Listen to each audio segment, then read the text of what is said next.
welcome back to Naval Action. Ladies, gentlemen and pirates, this is episode 9 of A Letter to the King. For those of you new to A Letter to the King, this is my attempt at capturing the week's events on PvP Euro Server 1. So let's first of all get into what's been going on, and it's been a crazy busy week. We've had the big new damage mod patch come out, the new port battle mechanic with the 3 types of ports now, the high-end regional capitals, the deep water ports which allow connies and ingermans at the top, and the shallow water pretty much as they are. We've also had server merges, a couple of new ships come out, and of course the tweaks to some of the modding and modules that you can get in the game. Let's remind ourselves as to where we were at the start of the week. So if you recall, the pirates were prosecuting hellish action against the Americans, who they've pretty much sworn an obliteration agenda against. The Brits had finally rid themselves of the Spanish and were beginning to try and hold the line, perhaps work with the Americans a bit here. The Swedes had retreated to the British provided Airbnb safe harbour here to regrow their ships, having been smashed to pieces by the Danes and the French. The Dutch were beginning to get stuck into the French, or the French into the Dutch, whichever way you want to look at that. The Brits were spreading along the south of Haiti, and next door they'd managed to grab a couple of ports over here, and the Brits were also beginning to push west along the south of Cuba. And the Spanish had taken a slice of the American pie along this neck of the woods. So PvP was well and truly at it in every corner of the map. Now, firstly, I'd like to welcome all of those who merged into our server from PvP 3. I know what it's like when I flipped over from one of the other servers a couple of months ago, so welcome to our crazy economy, where the mats for a ship cost about 5 times as much as the ship can sell for. The relentless ganking is no more just sailing around AFK, playing Hearthstone on your other monitor. If you do that, you'll have someone stealing your booty. Our lovely chat tabs, where we share our swarthy tales around the table, and perhaps the odd barb chucked around, and of course the never-ending port battles that kick off, typically 24 a day and more. So welcome on board, captains. I hope you found your respective nations to sail with, and you're starting to redeem all those goodies and get yourself involved.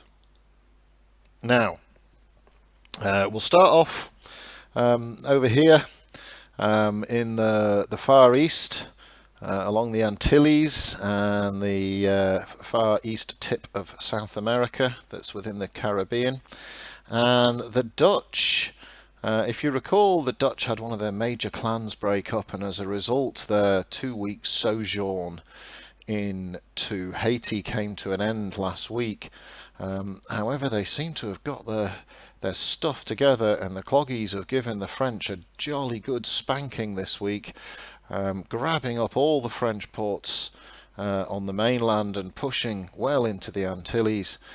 And I have to say, a bit of a surprise, this only happened late last night actually, at the end of the weekend, but the Swedes made quite a bit of a comeback. Now, I don't know if there was a deal brokered or if the Swedes just got it together at the right time, but they gave the Danes a bit of a spanking, and indeed a couple of French ports while they were at it. And they've pushed the Danes back a good distance, and they've reclaimed a lot of their ports now. In fact, I think the Swedes are probably at the best they've been port count for a couple of weeks now. Whether or not this is because they were given time over here in their safe harbour, pun intended, to refleet and reset, or whether or not the Danes have decided it's not worth prosecuting this given the collapse of the French on the south side of the Antilles. I don't know. I'll find some of that out for you next week. Both my Swedish and Danish correspondent didn't manage to get back to me in time for today's edition. Elsewhere, the pirates pretty much finished the Americans off, throwing the Americans out of the west of the US, so that the entire west and south coast of the US, all of Florida, all the way up to Charleston, is now black or shared out to their friends, the Spanish. And I don't think I've seen the US in such a terrible state. We'll see when we get to the tally board. But the US are just down to a handful of ports, and it's really dire. And not only were they crushed, there's no other word for it, they were then offered a surrender, where if they accepted the surrender from their mighty pirate overlords and paid the pirates 50 million gold, 50 million gold, then the pirates would cede some of their ports back to them. And by all accounts, this ransom goes up 10 million gold a week. I don't think there's enough players in the PvP €1 server flying the American flag to bung 50 million together, even if they wanted to. And given the way the proposition was put to them, I suspect they would rather die. We'll see if the Americans can make a comeback. At the moment, if I was a betting man, and I am, I'd say they're not going to be able to. It's going to take a real turn of events for the US to get out of this, and we could see the end of that player base on this server. We'll have to see how that goes, but I'd imagine the pubbies are fleeing in droves. And whether or not any of the American clans can handle just the non-stop punishment, I don't know. If they could be given safe harbour somewhere, that might help, but I don't know if there's anywhere they can cap to now to get safe harbour. So, troubling times for Americans. Meanwhile, the Spanish, I mentioned towards the end of last week, the Spanish were they've been working a lot with the pirates, and I think that's been helping their fleets out. And the Spanish were gathering in numbers. Rumours of a Danish clan joining the Spanish. I don't know how much of that is true, but the Spanish certainly more aggressive. They pushed the Brits in the Yucatan, snaffling up all the island ports and one or two of the mainland ports. They also pushed the Brits around Georgetown and Little Cayman. I think at the end of the week the Brits held one and the Spanish the other. There was lots of toing and froing going on here, and this was where some of the early Newport battle shenanigans was taking place. I'll touch on that a bit later. And the Spanish also pushed the Brits back along Cuba, although I have to say this has probably been where most of my PvP has been this week. And I know that we managed to defend some of these ports 5 and 6 times. Indeed, there was one day where I think we did 5 port defences across these in one day, and 4 the next day, literally running from defence to defence. With the new port battle mechanics, where it's almost impossible to sink a ship, the tactics are very different. I have to say the battles are great fun, but it's kind of 8 hours is what's needed to see it to the conclusion, and with the circle of stupidity coming in and anyone caught outside of the circle of stupidity dying horribly, the mid-tier port battles are a bit interesting. And of course 2 or 3 ships now can hold up whole fleets for a frightening amount of time. There was some hilarity here. Myself and a mate actually managed to tag a Spanish flag carrier going to Portillo, I think. He was rather foolishly running ahead of his fleet, so we tagged him, and now they have the 2 circles where the protagonists can enter from either side. And rather hilariously, the Spanish, or pirate, it might have been pirate, entry point was on land. And a few of you may have seen the screenshots where you can, sometimes if the circle covers mostly land but a bit of sea, people join and think, "Aha! I have got in."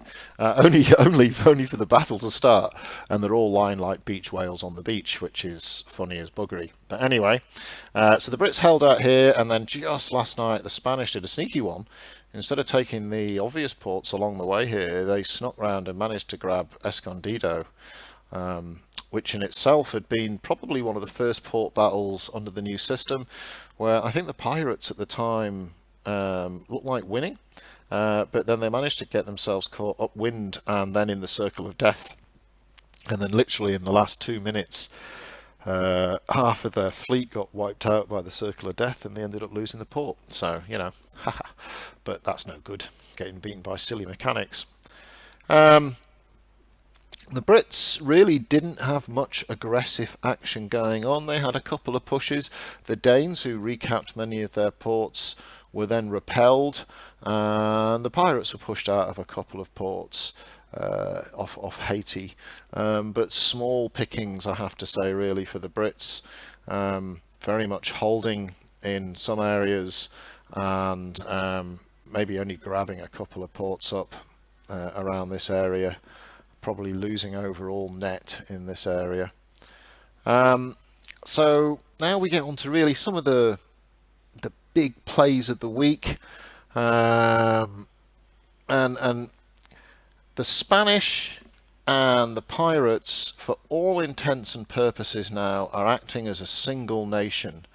Now, whether or not this is a true partnership or the Spanish are cuckold to the black, I'm not quite sure.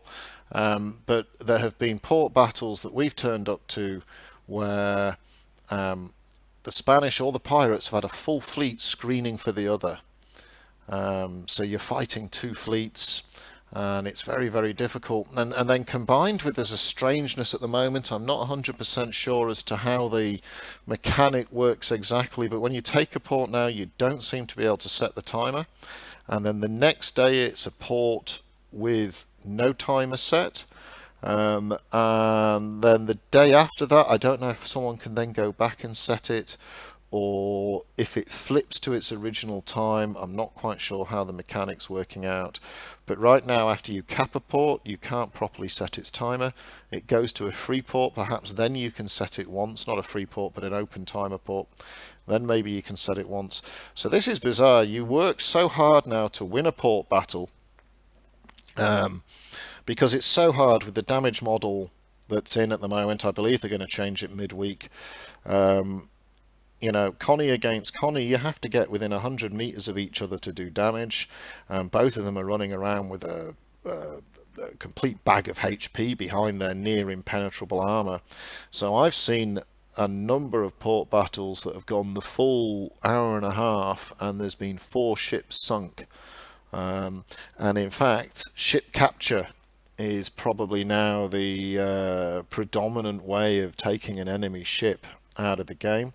The Ingermanland has become perhaps the bully of the medium tier, which is the majority of maps. So the majority of ports are the deep water ports. And so Ingermanland is probably, because it's got the big 32 pounders on the bottom row of gun decks, it's probably the better ship to take in. Although the Connies, I sailed hull to hull with an Ingy yesterday in a port battle, and was easily holding my own. And if you get on the right side of them, leaks can really mess up any ship, to be honest.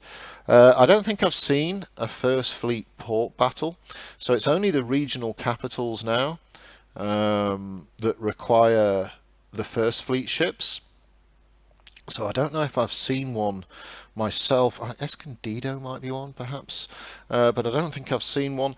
And to some extent, the second and third rates are relegated to screening duties now. And a couple of the second rates, they just don't have the cannon fire to warrant being called a second rate. Or if they do have the cannon fire, but they don't have the penetration capabilities. So it's all been a bit experimental this week. We'll have to see what happens midweek. I think my impression is that the 5th, 6th and 7th tier ships seem to be quite nicely balanced. The 4th, 3rd and 2nd are too unsinkable. And the big ships of the line, which you rarely bring out now, probably the Victory is king. Now, arguably, that's historically true because the design of the Victory, the way the internal planking was done on the Victory, meant she was much harder to penetrate. It might be historically accurate what we're seeing now, but it's a slog. I was in a battle around here with a couple of Danish fellows. In fact, one of the lads who sends me information about the Danish fleet, and I can't remember what the numbers were, it was something ridiculous. We had 7 Connies to his Ingermanland. Now, he was set up as a boarding ship, and none of us wanted to go near him because he had a 100-odd crew advantage. I think we had 14 rear graping attacks on him, and only managed to whittle away 100 and something crew, and it took forever to sink him. We did sink him twice, but it took forever to sink him. An hour, and it was like 6 or 7 Connies versus an Ingie. And you have to get within 50 metres to do the damage, and within 50 metres, a good captain, and he will cap you. So that's what's been going on until probably the end of the week. And then, well, treachery. Treachery, my lords, of the most treacheryness type. So, for the last 5 or 6 weeks, the Yucatan has been defended predominantly from Spanish incursion by one of the British guilds who are fundamentally a bunch of Australians, bless their cotton socks. And they've held out long and hard. And news was breaking towards the start of the weekend, mid-weekend, that the most scurrilous of treacheries had taken place, and that this British clan, 70-odd sailors is the rumour, have joined the pirates. And I'm sad to say it's a true story. Now, all true stories have many versions. There will be people who say they've gone to the pirates because the pirates are winning. There's people saying, well, they were looking for PvP, it was just a holding action. I feel as though the PvP was coming. And they weren't getting the support from the British Council that they wanted. Some will say that they want to try the pirate mechanic and perhaps demonstrate the fact it needs some attention. I think it's important, you know, it's 70 or 80 of our player community. It is a game, so let's keep the salt, vinegar and piss to an appropriate level. I think we should hate them as Brits, and we should guffaw whenever they are sunk, and claim they were helped by more powerful allies whenever they win. But let's keep it civil. Kill them on sight, British people. But let's keep it on civil. It is a game. A couple of big clans in the past have gone to pirates. We know some of the other clans have swapped around, be it between Danes and Spains and pirates and pirates to Brits and so on and so forth. So I think almost we have to hate them at a role-playing level. We have to hope that they have a horrible time and the pirates touch them in all the wrong places. But at the end of the day, keep it relatively civil. Some of the stuff I've seen is beyond that. I've had to bite my tongue. A couple of members of this particular clan were pretty salty at me when I interviewed some pirates not so long ago. And now they're brethren with the dirty scum. Now look, in real life, there's been plenty of examples of treachery before. If we look back across human history, we see Judas Iscariot, Anakin Skywalker, Reese Bolton, all examples of treachery. And let's be honest, I think it worked out well for all of them. So on that note, I wish them well. And happy sailing with your pirate brethren. What this means for the rest of us? Well, if we have a look now at what's going on the map, the whole of the northern hemisphere is black. And where it's not black, it's been shared out to their Spanish comrades in arms. I don't know, Mordor. In the north, there is a darkness that does not sleep. And it literally doesn't sleep. It's up at 4 o'clock in the morning, capping ports. What does this mean for the rest of us? Well, it's certainly bad news for the British. They're going to be really under the cosh. I suspect a lot of the Yucatan, given it was a British clan that's defected and it was the British clan that was holding this neck of the woods, it's kind of a double blow. Not only have you lost the defenders, but the defenders are now on the offensive against effectively an undefended peninsula. Um, I can see this coming all the way down here. The Brits are going to have to hunker down. Does this have any effect on what's going on over here? What are the Danes going to do? I felt the Danes were quiet this week. They started off continuing to prosecute against the Swedes, but at the end of the week, either a deal was done or they fell asleep at the wheel because the Swedes are back. The French, probably in the worst situation they've been in weeks, and they haven't been in a great situation to start off with. The Swedes are getting stuck into them. The Dutch are getting stuck into them. The French are in desperate doo-doo. So we've got the French and the Americans almost out of the game. Down here in King's Landing, I'm not sure if they're ignorant of the real war to come. Up here, to mix my metaphors and genres to the max. We'll have to see. Where will the biffo be next week? Well, here, obviously, across the islands, across the Bracks and the islands. This will be the main carnage, I suspect. And then the push across Cuba has to come. The Spanish, I'm sure, will just be given free portage along here by the pirates as they divvy up the Americas, the North American area. Will the Brits try and defend here? It's a long way from home. What's going to happen on Haiti? Are the Brits and the Danes still going to go at it? What about the pirates to the north? And then down here, the Dutch have shellacked the French. The Swedes are back. How long for, I don't know. What does it mean? We'll need to find out what's going on between the Swedes and the Danes. So I think these are our hot spots for next week. We'll see how much of that is true.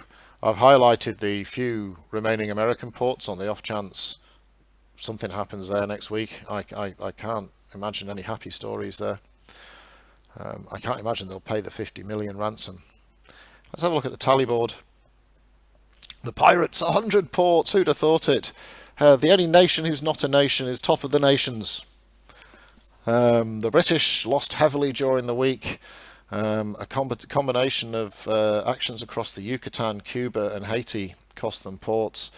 The Dutch had a smashing time, robbing the French of many a port. The French got absolutely smashed this week. The Spanish made hay with their pirate lovers. The Danes, they snaffled a port mostly because they took a number of ports off the Brits in Haiti, but they lost ports to the Swedes towards the end of the week. The Swedes, 20 ports, they've gone crazy bonkers. I think that's the healthiest they've been in a long time, even if some of them are timeshares leased out by the Brits. The French smashed the smithereens, 14 ports. And the saddest of all is the Americans, down to 6 ports. They had 80-something ports 3 weeks ago, 4 weeks ago. Absolute shellacking. So there's the tally board. And that's it for Letter to the King. I hope you enjoyed this week's episode. Give us a like, give us a subscribe. We'll see what's happening next week. We've got the new tuning of Damage Mod 5. Our PvP brethren will be settled in with their feet under the table. And let's see how she goes. Thank you very much. I will see you on the oceans, and I will